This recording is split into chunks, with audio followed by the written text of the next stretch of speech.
கர்த்தராகிய இயேசு கிறிஸ்துவின் நாமத்தினால் வாழ்த்துக்கள். கர்த்தருடைய நாமம் மகிமைப்படுவதாக. வேதப்புரட்டு செய்தி எண் 20 குறித்து நாம் பார்க்க போகின்றோம். இந்த வேதப்புரட்டு சொல்கின்றது, செய்திக்குள் வருவதற்கு முன்போ அல்லது வந்த பின்போ கற்பு குலைந்த பெண்களையோ கன்னிகை அல்லாத பெண்களையோ திருமணம் செய்த மனிதர்கள் அவர்களுடைய மனைவிகள் மரிக்கும் வரை அல்லது விவாகரத்து செய்யும் வரை பிரசங்கம் செய்யக்கூடாது. மேலும் அவர்கள் பிரசங்கிப்பதை விட்டு வெளியேற கடமைப்பட்டிருக்கிறார்கள் என்று 1 தெசலோனிக்கேயர் 5ஆம் அதிகாரம் 21ஆம் வசனம் சொல்கின்றது, எல்லாவற்றையும் சோதித்து பார்த்து நலமானதை பிடித்து கொள்ளுங்கள். 2 தீமோத்தேயு 2ஆம் அதிகாரம் 15ஆம் வசனம், நீ வெட்கப்படாத ஊழியக்காரனாயும் சத்திய வசனத்தை நிதானமாய் பகுத்து போதிக்கிறவனாயும் உன்னை தேவனுக்கு முன்பாக உத்தமனாக நிறுத்தும்படி ஜாக்கிரதையாயிரு. நான் இயேசு கிறிஸ்துவின் சுவிசேஷத்திற்கு ஒரு ஊழியக்காரனாயிருக்கிறேன். தீர்க்கதரிசி வில்லியம் பிரென்ஹாம் ஆகிய மல்கியா 4:5-6 மற்றும் வெளிப்படுத்தல் 10:7 ஊழியத்தோடு என்னை அடையாளம் கண்டு கொள்வதில் நான் வெட்கப்படவில்லை. தீர்க்கதரிசி வில்லியம் பிரென்ஹாமின் மூலம் இந்த கடைசி காலத்தில் எங்களுக்கு திரும்ப அளிக்கப்பட்ட விசுவாசத்திற்காக நான் போராடி கொண்டிருக்கின்றேன். இந்த உபதேசம் வேத புரட்டானது என்றும் தவறானது என்றும் நான் இங்கே உரக்க சொல்ல விரும்புகிறேன். ஏனெனில் இந்த உபதேசம் தேவனுடைய எழுதப்பட்ட வார்த்தைக்கும் வில்லியம் பிரென்ஹாமால் நமக்கு கொண்டு வரப்பட்ட தேவனுடைய வெளிப்படுத்தப்பட்ட வார்த்தைக்கும் முரண்பாடாக இருக்கிறது. இந்த வேதப்புரட்டு தேவனுடைய சுத்தமான செய்திக்குள்ளாக பக்க வழியாய் நுழைந்து செய்தியை தாறுமாறாக்கி அது சொல்லாத ஒன்றை சொல்லும்படியாக செய்ய முயற்சிக்கும் ஒரு சில மனிதர்களுடைய வேலையாயிருக்கிறது. எல்லா வேதப்புரட்டுகளுக்கும் எதிராக நாங்கள் போர் தொடுக்க போகிறபடியால் எல்லா செய்தி விசுவாசிகளையும் விசேஷமாக ஊழியத்தையும் எங்களோடு கூட சேர்ந்து கொள்ளும்படியாக நான் புத்திமதி கூறுகிறேன். இந்த வேதப்புரட்டு ஒரு ஊழியக்காரனுடைய தகுதியை குறித்த பொருளையும் அதே போல புதிதாக ஊழியக்காரனாக விரும்புகிற ஒரு மனிதன் அவன் எப்படிப்பட்ட ஒரு மனைவியை விவாகம் செய்கிறான் என்பதின் பேரிலும் இடைப்படுகிறது. அவள் ஒரு கற்பு குலைந்த பெண்ணாகவோ கன்னித்தன்மை அற்றவளாகவோ இருந்தால் அப்பொழுது அவன் ஊழியத்தில் பிரவேசிப்பதிலிருந்து தகுதி நீக்கம் செய்யப்படுகிறான். ஒருவேளை அவன் ஏற்கனவே ஒரு கற்பு குலைந்த பெண்ணை திருமணம் செய்த நிலையில் ஒரு ஊழியக்காரனாக ஏற்படுத்தப்பட்டிருப்பான் என்றால் அவனுடைய மனைவி மரிக்கின்ற வரையிலோ அல்லது அவன் அவளை விவாகரத்து செய்கின்ற வரையிலோ அவன் ஊழியத்தை விட்டு வெளியேறிவிட வேண்டும். ஒரு பெண் தன்னுடைய கன்னித்தன்மையை இழந்து விடும் பொழுது அவள் கெடுக்கப்பட்டவளாகி விடுகிறாள். ஒருவேளை அவள் வேசித்தனத்தின் மூலமாகவோ அல்லது அவளுடைய முன்னாள் கணவருடனாக முந்தைய திருமணத்தின் மூலமாகவோ இப்பொழுது விவாகரத்து செய்யப்பட்டோ அல்லது விதவை ஆக்கப்பட்டோ இருந்தாலும் அப்பொழுது அவள் ஒரு கெடுக்கப்பட்ட பெண்ணாக இருக்கிறாள். இந்த வேதப்புரட்டு அப்படிப்பட்ட ஒரு பெண்ணை திருமணம் செய்த ஒரு மனிதன் ஊழியத்தில் பிரவேசிப்பதிலிருந்து தகுதி நீக்கம் செய்யப்படுகிறான் என்றும், மேலும் அவன் ஏற்கனவே பிரசங்கித்துக் கொண்டிருந்தால் அவன் வெளியேறிவிட வேண்டும் என்றும் கூறுகிறது. வேத வசனங்களிலோ அல்லது வில்லியம் பிரென்ஹாமின் செய்தியிலோ இதற்கு ஆதாரம் இல்லை என்று கூறுவதன் மூலமாக நான் இந்த வேதப்புரட்டை மறுக்க விரும்புகிறேன். வேதத்தையும் தீர்க்கதரிசியின் செய்தியையும் அவை சொல்லாத ஒன்றை சொல்லும்படி செய்கின்ற பொல்லாத மற்றும் ஆபத்தான ஒரு ஆவியாக இது இருக்கிறது. அப்போஸ்தலனாகிய பவுல் தீமோத்தேயு தீத்து ஆகிய இருவருக்கும் எழுதுகிற தன்னுடைய நிருபத்தில் ஒரு கண்காணி ஆனவனுடைய, அதாவது ஊழியக்காரன், அவர்களுடைய தகுதிகளை குறித்து அவனுடைய மனைவி எப்படி இருக்க வேண்டும் என்றும் கூறுகிறார். 1 தீமோத்தேயு 3ஆம் அதிகாரம் 1-2 வசனங்கள், கண்காணிப்பை விரும்புகிறவன் நல்ல வேலையை விரும்புகிறான், இது உண்மையான வார்த்தை. ஆகையால் கண்காணியானவன் குற்றம் சாட்டப்படாதவனும் ஒரே மனைவியை உடைய புருஷனும் ஜாக்கிரதையுள்ளவனும் தெளிந்த புத்தியுள்ளவனும் யோகிதையுள்ளவனும் அந்நியரை உபசரிக்கிறவனும் போதக சம்மர்த்தனுமாய் இருக்க வேண்டும். தீத்து 1ஆம் அதிகாரம் 6ஆம் வசனம், குற்றம் சாட்டப்படாதவனும் ஒரே மனைவியுடைய புருஷனும் துன்மார்க்கர் என்றும் அடங்காதவர்கள் என்றும் பேரெடுக்காத விசுவாசமுள்ள பிள்ளைகளை உடையவனுமாகிய ஒருவன் இருந்தால் அவனையே ஏற்படுத்தலாம். ஒரு ஊழியக்காரனுக்கு அவனுடைய மனைவிக்கும் பொருந்துகிற கணவன் மனைவிக்கிடையேயான தகுதிகளை குறித்து மற்ற வேத வாக்கியங்களும் இருக்கின்றன. உதாரணத்திற்கு எபேசியர் 5ஆம் அதிகாரம் 22 23 வசனம் மற்றும் 25 33 வசனங்கள் அவை சொல்கின்றன, மனைவிகளே கர்த்தருக்கு கீழ்ப்படுகிறது போல உங்கள் சொந்த புருஷனுக்கு கீழ்ப்படியுங்கள். கிறிஸ்து சபைக்கு தலையாயிருக்கிறது போல புருஷனும் மனைவிக்கு தலையாயிருக்கிறான். அவரே சரீரத்திற்கும் இரட்சகராயிருக்கிறார். புருஷர்களே உங்கள் மனைவிகளில் அன்பு கூறுங்கள், அப்படியே கிறிஸ்துவும் சபையில் அன்பு கூர்ந்து எப்படியும் உங்களில் அவனவன் தன்னிடத்தில் அன்பு கூறுவது போல தன் மனைவியினிடத்திலும் அன்பு கூற கடவன். மனைவியும் புருஷனிடத்தில் பயபக்தியாய் இருக்க கடவள். 1 பேதுரு 3ஆம் அதிகாரம் 1ஆம் வசனம். அந்தபடி மனைவிகளே உங்கள் சொந்த புருஷர்களுக்கு கீழ்ப்படிந்திருங்கள். அப்பொழுது அவர்களில் யாராவது திருவசனத்திற்கு கீழ்ப்படியாதவர்களாய் இருந்தால் பயபக்தியோடு கூடிய உங்கள் கற்புள்ள நடக்கையை அவர்கள் பார்த்து போதனையின்றி மனைவிகளின் நடக்கையினாலேயே ஆதாயப்படுத்திக் கொள்ளப்படுவார்கள். இயேசுவின் மூலமாகவோ அல்லது அவருடைய அப்போஸ்தலர்களின் மூலமாகவோ ஒரு ஊழியக்காரனுடைய மனைவி கன்னித்தன்மை இல்லாதவளாய் இருந்தால் அல்லது கெடுக்கப்பட்டவளாய் இருந்தால் அந்த மனிதன் தகுதி நீக்கம் செய்யப்படுகிறான் என்று கூறுகிற எந்த ஒரு வேத வசனமும் புதிய ஏற்பாட்டில் இல்லை. கர்த்தராகிய இயேசு 12 அப்போஸ்தலர்களை தெரிந்து கொண்டார். அவர்களில் பேதுரு என்பவன் முன்னதாகவே திருமணமானவர் என்பது நம் எல்லோருக்கும் தெரியும். இந்த வேத புரட்டு உண்மை என்றால் அப்பொழுது கர்த்தராகிய இயேசு நிச்சயமாகவே அதை குறித்து ஏதாகிலும் சொல்லி இருக்க வேண்டும். புதிய ஏற்பாட்டில் எங்குமே பவுலோ பேதுருவோ அப்போஸ்தலர்களில் மற்ற எவரோ இந்த வேத புரட்டுக்கு ஆதரவாக எதையும் சொல்லி இருக்கவில்லை. அப்போஸ்தலனாகிய பவுல் முக்கியப்படுத்துகிற ஒரே ஒரு காரியம் என்னவென்றால், ஒரு ஊழியக்காரன் என்பவன் ஒரே மனைவியை உடைய புருஷனாய் இருக்க வேண்டும் என்பது மாத்திரமே. அது தானாகவே ஒரு ஊழியக்காரன் ஒன்றுக்கும் மேற்பட்ட மனைவிகள், அதாவது பலதார திருமணம் செய்தவன் அல்லது ஒன்று அல்லது அதற்கு மேற்பட்ட மனைவிகளை விவாகரத்து செய்துவிட்டு வேறொரு பெண்ணுடன் வாழ்ந்து கொண்டிருக்கிற மனிதனை தானாகவே தகுதி நீக்கம் செய்து விடுகிறது. நான் மல்கியா 4:5-6 ஆகிய சகோதரன் பிரெனாமை மேற்கோளிடுகின்றேன். கேள்வி பதில்கள் 1964. கேள்வி: சகோதரன் பிரெனாம் செய்திக்கு வருவதற்கு முன்பாக உயிருள்ள ஒரு மனைவியை தன்னுடைய துணையை விவாகரத்து செய்துவிட்டு மறுவிவாகம் செய்து கொண்ட ஒரு மனிதன் ஊழியக்காரனாக இருக்கலாமா? பதில்: நல்லது. 1 தீமோத்தேயு 3ஆம் அதிகாரம் 2ஆம் வசனம் மற்றும் தீத்து 1ஆம் அதிகாரம் 6இல் ஒரு மனிதன் கண்காணிப்பை அல்லது ஒரு ஊழியத்தை விரும்பினால் அவன் ஒரே மனைவியை உடையவனாய் இருக்க வேண்டும் என்று கூறுகிறது. அதுதான் சரி.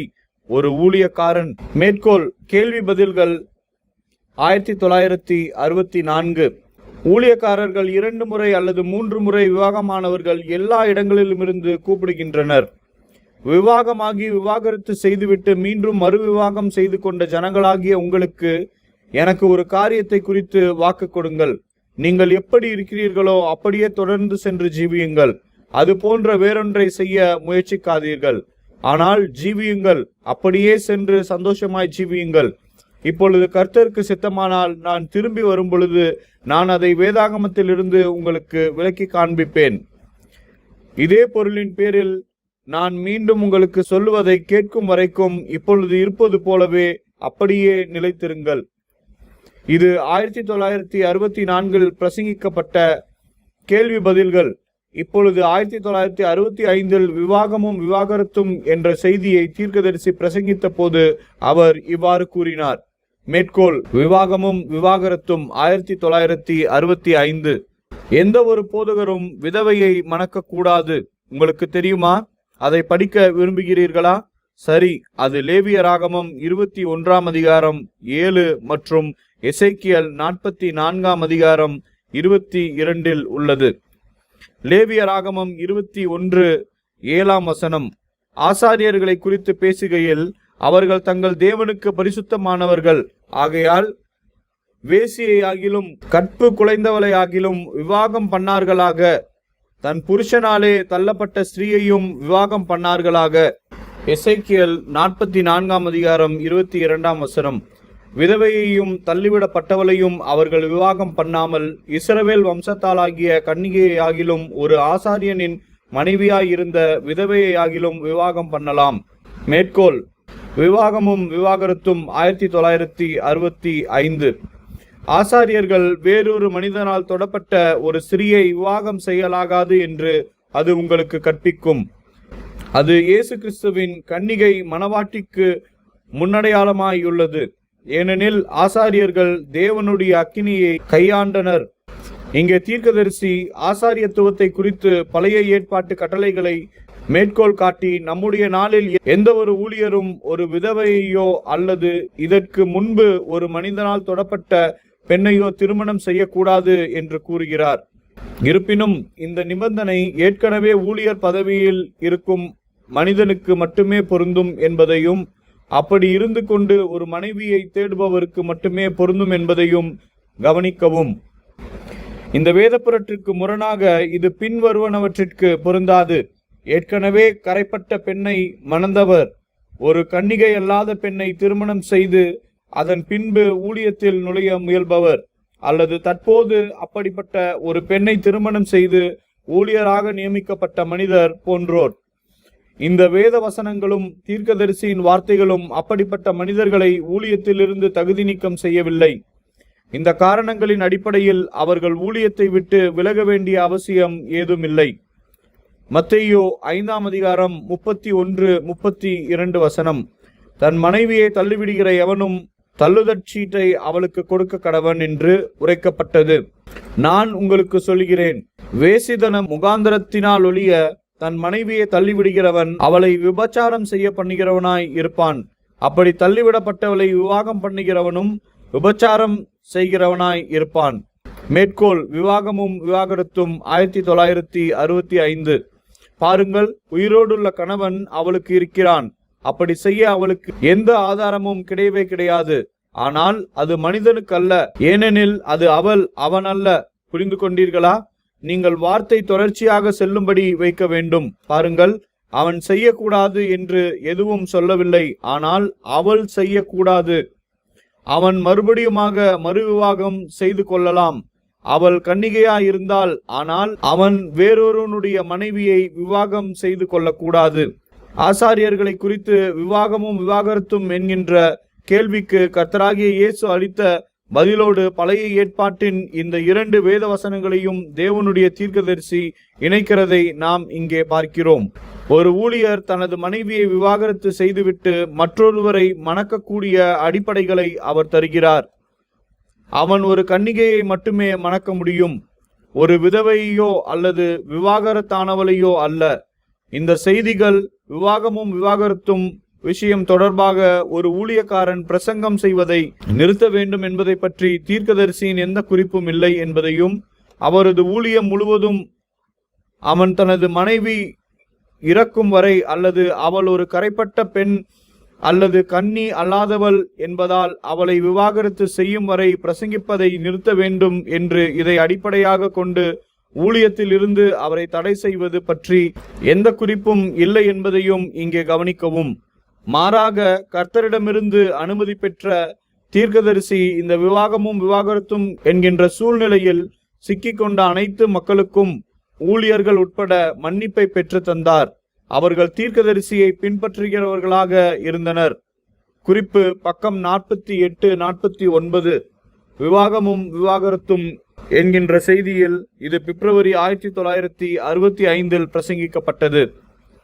4 ஏப்ரல் 1965 தேவன் தம்முடைய வார்த்தையை குறித்த சிந்தையை எப்பொழுதாவது மாற்றுகிறாரா என்கிற செய்தியில் தேவனுடைய தீர்க்கதரிசி சகோதரன் பென் பிரையன்ட்டையும் இந்த விவாகமும் விவாகரத்தும் என்கின்ற சூழ்நிலையில் சிக்கிக்கொண்ட மற்ற ஊழியர்களையும் நியமிக்க முன்வந்தார். இந்த ஊழியர்கள் மன்னிக்கப்பட்டு அவர்கள் இருந்தபடியே தொடரும்படி சொல்லப்பட்டது.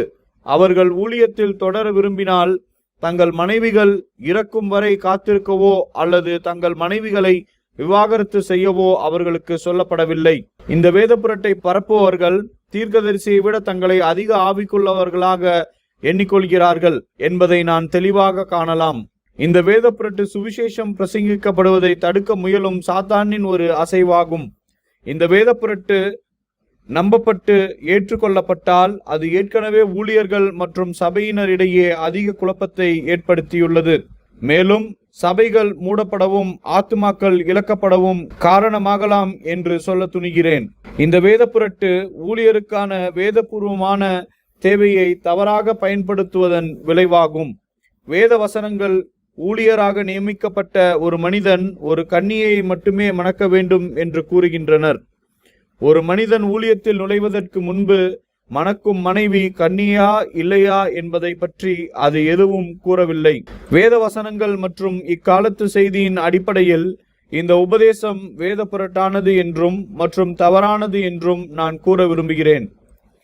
இது வெள்ளை குதிரை வீரனின் வடிவத்தில் இக்காலத்தில் தூய்மையான செய்தியை திரித்து கூறுவதற்கான சாத்தானின் ஒரு அசைவாகும். மேலும் ஏசாயா 28 அதிகாரம் 9-10 படி அவர் யாருக்கு அறிவை போதிப்பார், யாருக்கு உபதேசத்தை உணர்த்துவார்? பால் மறந்தவர்களுக்கும் முளை மறக்க பண்ணப்பட்டவர்களுக்குமே. கற்பனையின் மேல் கற்பனையும் கற்பனையின் மேல் கற்பனையும் பிரமாணத்தின் மேல் பிரமாணமும் பிரமாணத்தின் மேல் பிரமாணமும் இங்கே கொஞ்சமும் அங்கே கொஞ்சமுமாம் என்கிறார்கள். 2 தீமோத்தேயு 2 அதிகாரம் 15 நீ வெட்கப்படாத ஊழியக்காரனாயும் சத்திய வசனத்தை நிதானமாய் பகுத்து போதிக்கிறவனாயும் உன்னை தேவனுக்கு முன்பாக உத்தமனாக நிறுத்தும்படி ஜாக்கிரதையாயிரு என்கின்ற வேத வசனங்களின்படி வேத வசனங்களை வியாக்கியானம் செய்வதை குறித்து அடிப்படை கோட்பாடுகளை இந்த வேத புரட்டு மீறுகிறது. ஆமோஸ் 3 அதிகாரம் 7 சொல்கின்றது, கர்த்தராகிய ஆண்டவர் தீர்க்கதரிசிகளாகிய தம்முடைய ஊழியக்காரருக்கு தமது ரகசியத்தை வெளிப்படுத்தாமல் ஒரு காரியத்தையும் செய்யார். வேதாகமம் தீர்க்கதரிசிகளால் எழுதப்பட்டது. மேலும் தேவன் தீர்க்கதரிசிகளை வேத வசனங்களை வியாக்கியானம் செய்ய பயன்படுத்துகிறார். ஒரு தீர்க்கதரிசி ஒரு ஞான திருஷ்டிக்காரன், வார்த்தையில் ஒரு தெய்வீக வியாக்கியானி.